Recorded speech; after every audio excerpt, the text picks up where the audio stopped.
This episode of the All About Nothing podcast is sponsored by listeners like you and Big Media LLC, encouraging you to check your voter registration.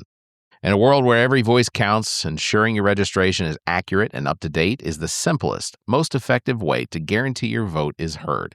Don't leave your participation to chance. Take a moment today and verify your status and stay ready for the next election by visiting theallaboutnothing.com/voter.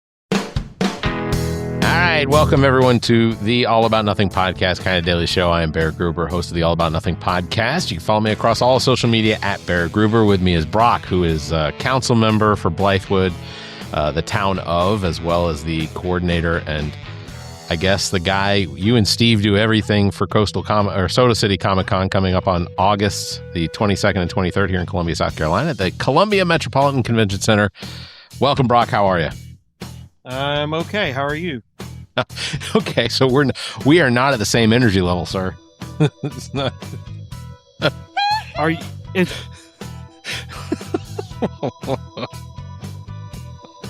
Yeah. So we found a thing on the internet that just randomly plays. Yeah. Well, of course I did, because I have no life, as evidenced by my title. And yes, ladies, I am single and available. So if you are interested and live in the greater Columbia area, or within an hour or two of driving, hit us up. Let us know.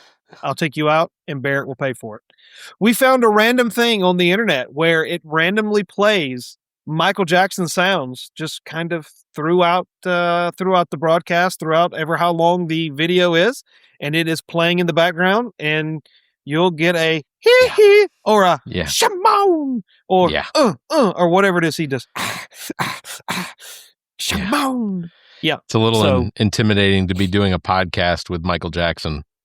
Turn the volume all the way up. Turn it as loud as we can, so that way you're not expecting all of a sudden, boom. That's right. Please subscribe and share the show. That's how we get new listeners. Also, please consider supporting the show financially by visiting theallaboutnothing.com, becoming an official member, and proudly calling yourself a true nothinger. We'll have more details on that at the end of the show. If you can't do that, give us a 5-star review, a like, and follow us across all social media. You can find links at theallaboutnothing.com. All right. How was your weekend? Did you see Spider-Man yet? I have not seen Spider-Man. I did one better. I watched SummerSlam, and I don't know how many of the viewers are WWE fans. I would imagine there's got to be at least a handful of them. Sure. And dare I say, PLE of the year, it was by far and away what I would consider the best premium live event that WWE has put on all year. Better than WrestleMania, better than the Royal Rumble. It was just incredible. It just hit on so many levels. Raw's scared the shit out of me. Okay, go ahead. Sorry. That's the whole point. You just Monday Night Raw's on right now. I'm missing Monday Night Raw, but that's okay because I'm going to catch up. But it just hit like it would top to bottom. It was the PLE of the year. It was just fantastic. Yeah. So that was my Saturday and Sunday night. Maybe another reason why I'm single and available is the fact that I'm watching wrestling all weekend. I don't know, but at least I had my son watched it with me on Saturday night, and my daughter did last night. So that was okay. That was okay. All right. Well, Spider-Man opening weekend, $360 million domestically, surpassing Avengers Endgame for the highest domestic opening ever. Globally, the movie has generated $932 million. So it's safe to say Disney and Marvel have made their money back for what it cost to make it. I think that's Sony. I don't think that's Disney. Well, you're right. It is Sony movie, but I guess in partnership with so they have to split some of it with Universal and Disney.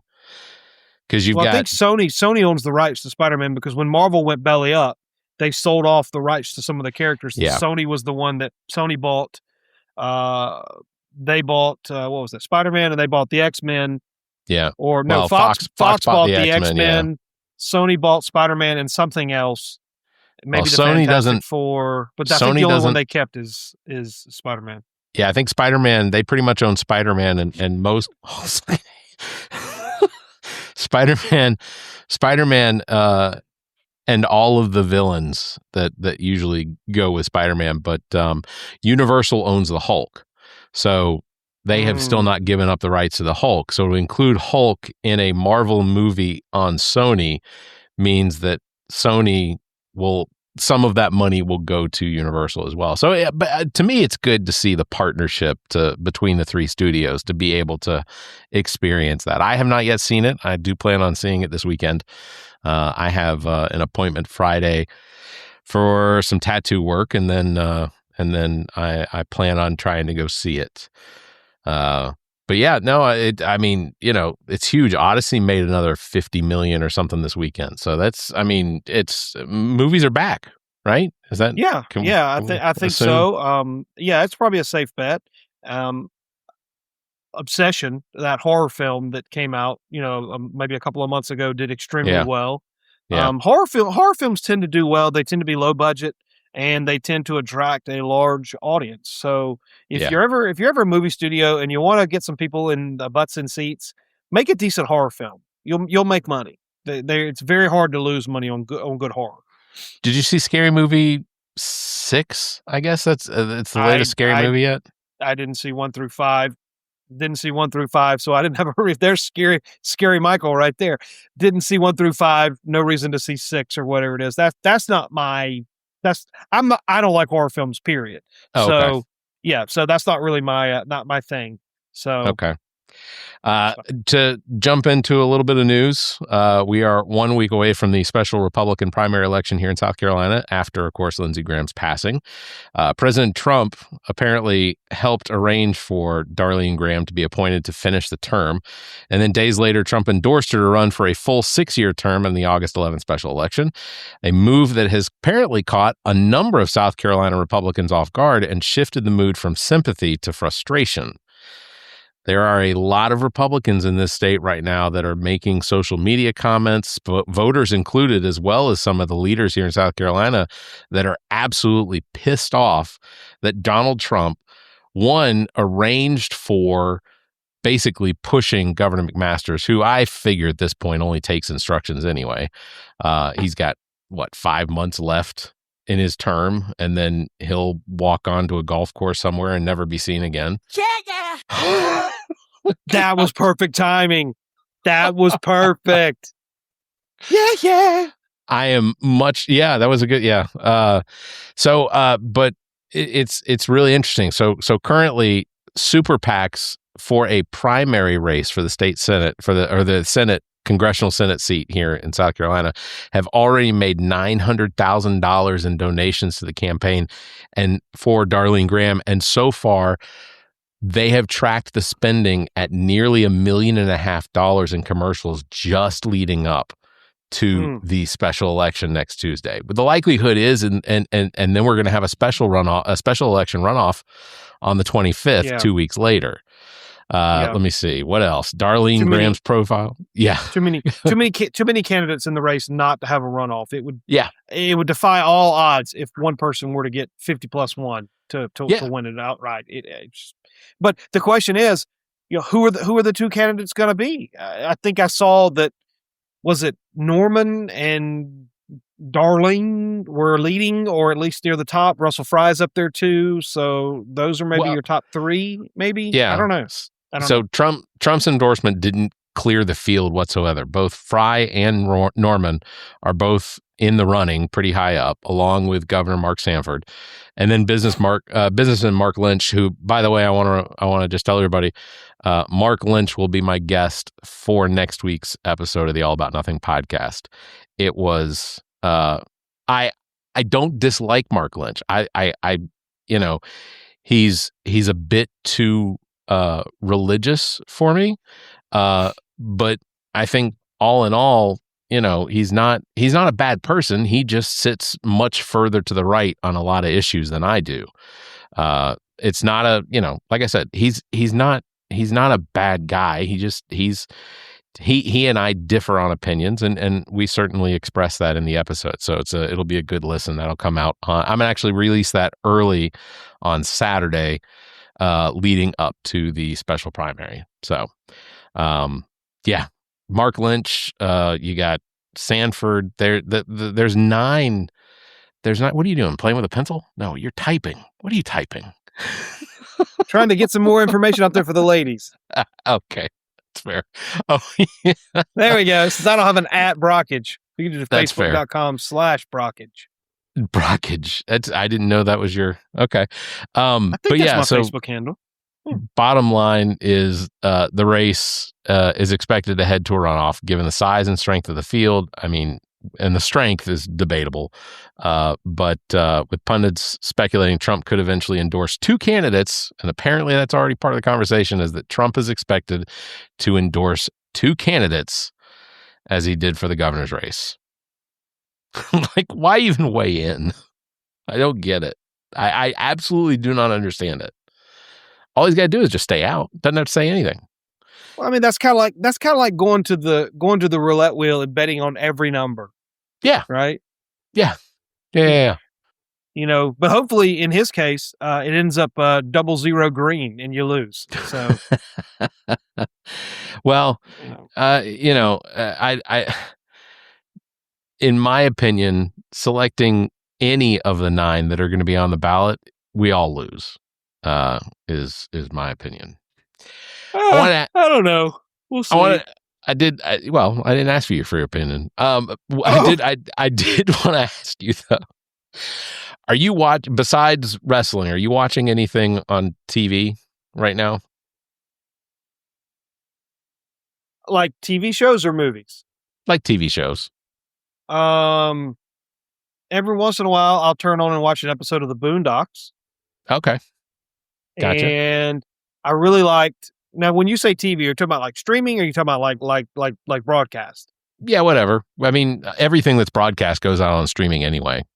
Well, okay, so there's a show that I like on Fox called Best Medicine. Oh.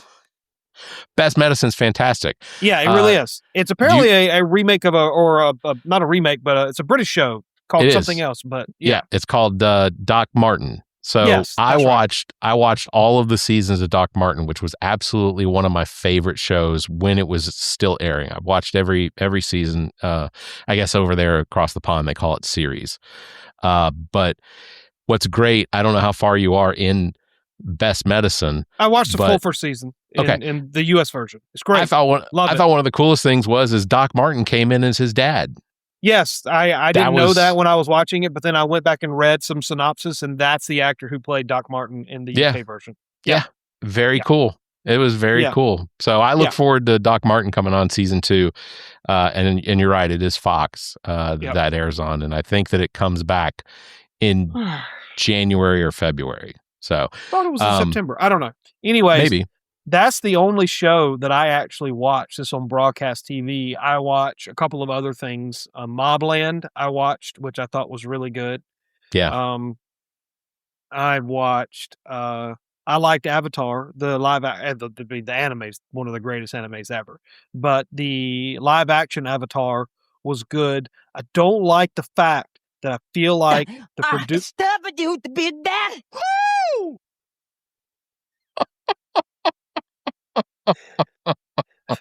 That was a much longer little interruption there by Mikey than the other ones have been. And if you got, I completely forgot it's running over here. That's the point. That's the point. Like, you just don't know when he's gonna show up. But talking about Avatar, the Last Airbender, the live action, I think they realized their mistake between season 1 and season 2. They waited too long to shoot season 2, and Aang, who's the lead character, who's the Avatar, the Airbender, aged. He's too old. Yep. Yeah. And in anime, obviously, that doesn't matter. You can draw him however you want to draw him. But he's too old and he's too big, and it just doesn't really look right. Now, after you kind of get over that hump and get into the story, it's fine. But if you watch season 1 and then you watch season 2 right back, back to back, it's a world of difference. But it is really noticeable in Aang. Everybody else, it's not that noticeable, the aging. And from what I understand, they realized this, and they filmed seasons 2 and 3 back to back because they didn't want to run into the same problem.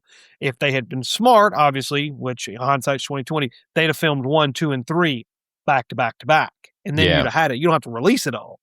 But I guess they wanted to see if it was going to be a hit. But I mean, I don't know if you've seen the Nickelodeon version of Avatar. Oh, but it's arguably, in my opinion, one of, if not one of the greatest animated stories that they've ever told. It's fantastic. And Well, then they spawned off Korra, which was Yep. good, but just not the same. It's just, and I mean, how could you say, well, we're going to make a live action version of Avatar, and not think that it's going to be a success? Of course, it's going to be a success. Everybody loved the animated version. Even Michael, he getting excited. So again, when you watch it, you'll look at between season 1 and season 2. You're like, yeah, he aged a lot more than they thought he was going to do. He got tall. Well, I started watching as one of the summer relief shows, and because summer, most of the shows that we probably enjoy the most are usually off at this time, just because the fall, winter into spring is usually when most television shows that have contracts for a specific number of episodes, that's when they come on. So one of the summer relief shows that started airing is one called Nation's Dumbest. And essentially what it is it's a game show with celebrities where they are competing to be removed from the show in order to not be deemed the nation's dumbest at the end. It's hosted by Jack Whitehall, who on Netflix did Travels with My Father. If you haven't seen those are fantastic. Like, Jack Whitehall is he's not as great as Carr, but he is exceptionally funny. Also, Nation's Dumbest, our friend John Heater, from last year's Soda City Comic Con, he's currently running, as I'm watching it right now, along with Ice-T, Carmen Electra, Steve-O from Jackass. All of these people are still in the running to be the nation's dumbest. Andrew Yang, Ellie King, and Dr. Drew have all graduated, so now they'll never be crowned the nation's dumbest. But it's a really entertaining show it's on Fox, but it's streaming on Hulu as well. Also, by the way, I didn't know if you know this, the word dumbest has a B in it. President Trump told us that. I don't know that we would have come to that on our own. Does it actually have a B in it? It does. D-U-M-B. D-U-M-B. E-S-T. Dumbest. Yeah. Dumbest. Yeah, I feel like I knew that. Why did he have to remind everybody? Well, because he just found out. Oh, well, that makes a lot more sense. Nothing comes about from Donald Trump because it's something new. It's because he had never heard of the word affordability before until apparently the Democrats started using the word affordability, or made up the word. I think he thinks they made up that word, affordability. It's just the noun of affordable. The adverb affordable is just, English language, but he does have all the best words. I don't want people to forget that. The last thing I was going to bring up, before we wrap up tonight, acting attorney general, it doesn't sound right coming out of my mouth, but it's there. Todd Blanche has apparently reached a deal with the GOP senators that were holdouts, Tom Tillis and John Cornyn, almost guaranteeing that Tuesday's Senate vote and confirmation are pretty much a done deal now. Sunday, Blanche formally formally rescinded the $1.8 billion anti-weaponization fund, terminating any plans for compensation for allies of President Trump for all of the very, very stupid things that they have done and gotten caught for. I just want to make sure people understand, when you get a pardon, it isn't taking away from the fact that you were guilty of something. It is simply forgiving you for that guilt, forgiving you for those actions. You are still a piece of shit that did what you did and then got pardoned for it because Trump thought it'd be better to have you out on the streets as his army rather than behind jail. Just keep in mind that also goes both ways. Sure. Both parties' presidents do it. And you know what? It's just kind of one of those things that as I've gotten older, I'm just kind of like, you know what? Whatever. What's one more? More? At this point, yeah, whatever. Todd Blanche is the attorney general.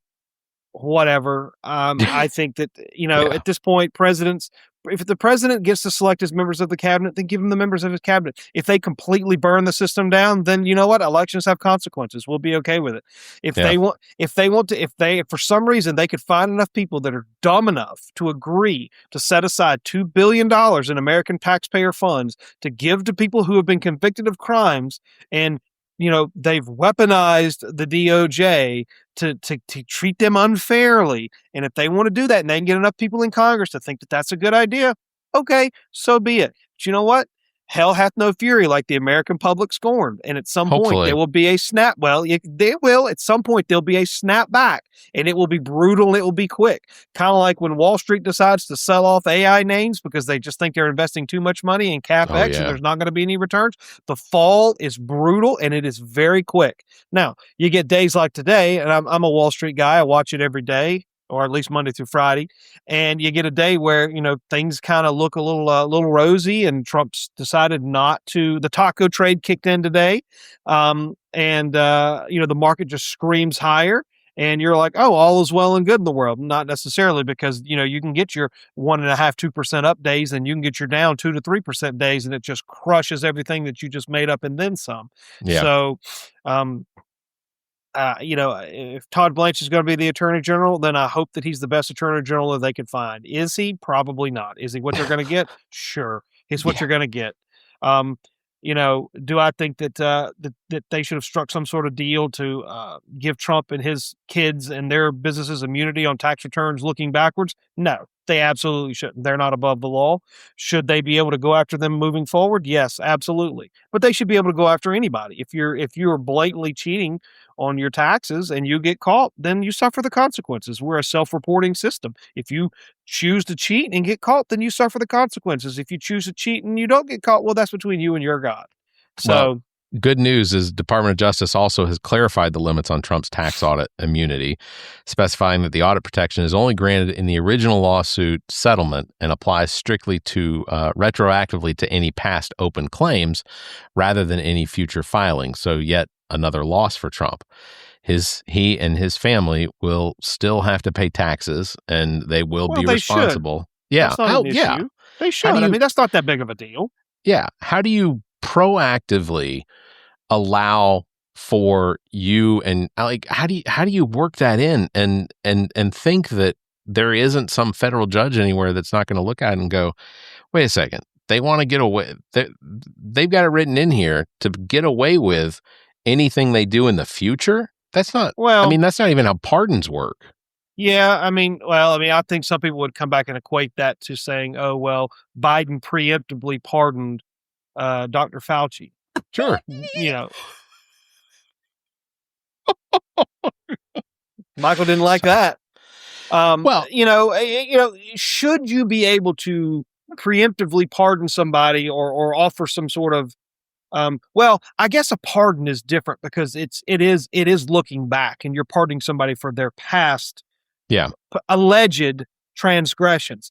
If you are pardoning for somebody or pardoning or giving immunity for somebody for potential crimes, whether it be criminal or civil, that you haven't even committed, that you might commit in the future, that's just ludicrous and absurd. It's almost borderline comical, because then you basically are giving a lifetime get out of jail free card to just do whatever you want to do. Yeah. That's absurd. But that's essentially why, Anthony Fauci last week pled the fifth on every question that was asked of him, was because the Republicans in that particular committee, and I think Homeland Security and something else, but that was, they gave up the game too early. Like, they went before the Sunday cameras and whatnot, and basically said, we're going to get him to perjure himself so that we can get him put in jail. Like, ultimately, that's what Rand Paul has this. And I wonder if it's because, like, Rand Paul is an eye doctor and Anthony Fauci is a legitimate. I'm not saying eye doctors aren't important. And if you're an eye doctor out there and you'd like to advertise on the show, please feel free to reach out to me, info or the show at theallaboutnothing.com.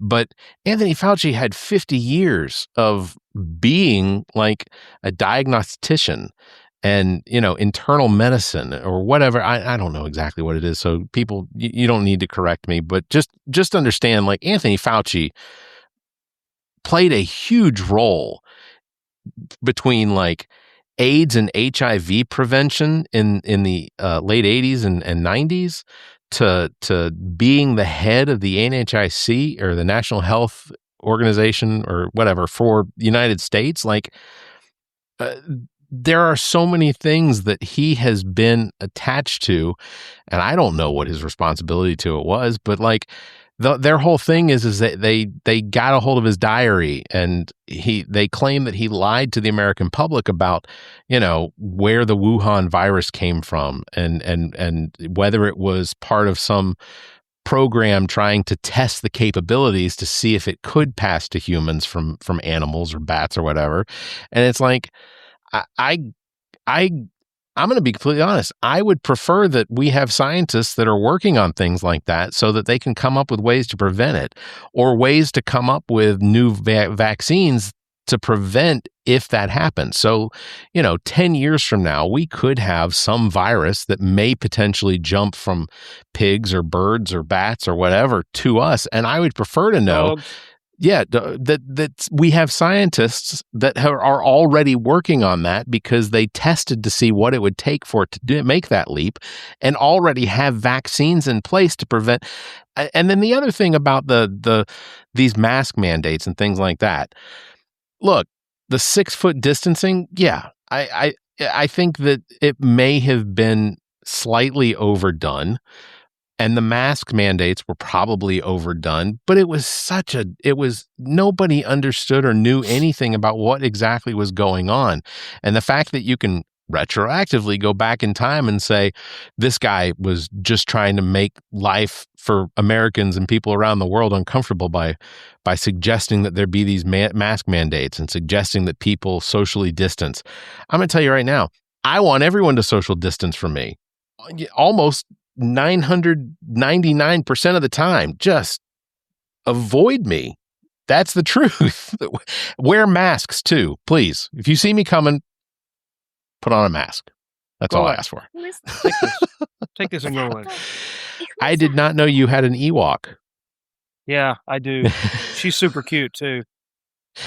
Last thing I want to ask you, how's everything coming up for Soda City Comic Con? We're leading up to it. It's going to be here soon. Things are going pretty well. We've got our guest lineup. We've got our panel schedule. We've got one open panel slot at 12:30. I think we're gonna try something a little different this year. I think we're gonna try some sort of like a karaoke something, some sort of little dance party or something, just to get people in there. We're also gonna probably put out like a questionnaire, like what do the people want to see? What would they want to do? What would they like to fill that in? So we'll have a People's Choice, a People's Panel Award or whatever. I was gonna say. My suggestion is open mic night. God. See, this was a good idea. What? I don't know if I'm ever not going to do it again. I think it's a staple now. No. I think what you have to do is when you bring guests on, you don't tell them and you have it running in the background. And they're like, "The hell was that?" I don't know. Ghosts. But yeah, I think I don't know. I think it'd be kind of cool to have people sign up to do like a 5-minute comedy set, and I think that'd be great. If they bomb or whatever. Well, only problem is that I want to be in there to listen to them, because if they're funny, I want to. Yeah, so we'll figure something out. I mean, we may stream. Who knows? We'll pirate a movie and put it on there, or we'll figure something out. I don't know. All right. But like we got like a 2 days, two packed days of panels. We got the vintage video games. We got the biggest pop-up pinball arcade in the state, where they have about 50 machines, brand new machines from Stern and Jersey Jack, and there's another one that wants to participate. So our pinball presence and the interest of pinball manufacturers is growing in this event. So it could potentially spawn some other events. We've got a Warhammer 40K 2-day tournament going on. So that's going to be kind of cool. So people can show up and kind of watch and learn a little bit about that. Should have about 32 players for that. About 40 or so people playing in a couple pinball tournaments. So I mean, there'd be a lot of stuff going on. Is our friend with the soda machine coming? Oh, Peter? Oh, yes. Yeah, Peter's gonna be there. Yeah. And his sister. He is what I consider my most handsome friend. But I'll tell you what. And this is news, and I don't think I'm not gonna rub the shine off his turd. But Peter got engaged, and he's Did going to he? be getting married. Yep, a really nice girl. Hey. He got engaged in Switzerland, I think. Wow. Yeah, he was in Europe. I know it. Yeah, I'm pretty sure it's Switzerland. He is he still a firefighter or is he a retired firefighter? I don't think he ever was a firefighter. I think I don't think that he was ever a firefighter. One. Yeah, that was a good one. I think that there was somebody in his family, whatever, that was involved in that. Okay. Yeah. So not him. But he's an engineer by education. Oh, okay. All right. It's very cool. I'm looking forward to the time spent down there at the con, and look forward to seeing everybody show up and dressing up. My girls are going to dress up for it. So and then we have friends coming in town that are going that are going to dress up for it. My brother and his partner are coming in town for it. So even better. It's going to be a really good time. Make sure to get your tickets now. SodaCityComicCon.com, and then join us, because regardless of how hot it is or cold it is outside, it's still going to be a really good time inside. So do that. SodaCityComicCon.com for tickets at the Columbia Metropolitan Convention Center, August 22nd and 23rd. I'm almost anticipating a Michael sounder. You're waiting for it. I'm not. You know what? I'm not going to do it. I'm just going to let it go. All right. We'll wrap it up for a Monday evening. Brock, thank you for being here. It's going to wrap it up for this episode. Big thanks to everybody for tuning in. Thank you for listening. Don't forget, you can follow Soda City Comic Con by visiting SodaCityComicCon.com. You can find links to the social media there on the webpage as well. You can follow me at Barrett Gruber across all social media. Thanks for liking and hitting that bell. If you can, give us a 5-star review, leave a comment. Until next time, you all stay safe, be kind, and wait a second. I was going to give Michael a chance to... No, we're not that lucky. We can't. It's not going to work. Lucky. No, we're not that lucky. All right. Everybody keep your hands to yourself. Well, you've made it to the end. You survived the rambling, the tangents, and whatever nonsense we just subjected your ears to. Congratulations. Now that your brain is sufficiently scrambled, how about doing something productive for democracy? Before you go off to forget everything you just heard, do yourself a favor and double-check that your voter registration is actually legit at theallaboutnothing.com/voter. It's about the only way to make sure your vote counts, even if your taste in podcasts is questionable. The preceding podcast is solely owned by the host or hosts and is distributed by Big Media, LLC. Copyright 2026.